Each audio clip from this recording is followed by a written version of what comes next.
white, red, green, purple o violet, rose at gold. Kung napapansin ninyo, ito yung mga kulay ng vestments ng mga pari kapag sila'y nagmimisa. Fry, bakit po ba iba-iba ang kulay ng suot ng pari sa misa? Kailan po ba nagbabago ang kulay ng suot ng pari? Well, depende yan sa okasyon o season sa liturgical year.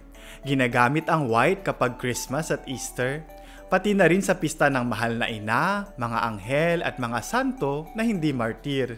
Ang red naman ay ginagamit kapag Good Friday, Palm Sunday, feast ng mga martyrs at sa Pentecost. Green naman ang suot kapag ordinary time. Kapag Advent at Lent, purple o violet ang gamit. Rose naman o parang pink kapag Gaudete Sunday at Laetare Sunday.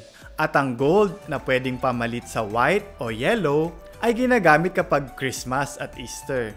Para naman sa meaning ng mga kulay na ito at bakit sa partikular na okasyon sila ginagamit, aalamin natin yan sa susunod na episode.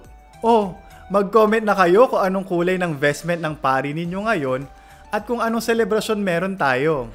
Ito po pala si Brother Gian OP. Hanggang sa muli.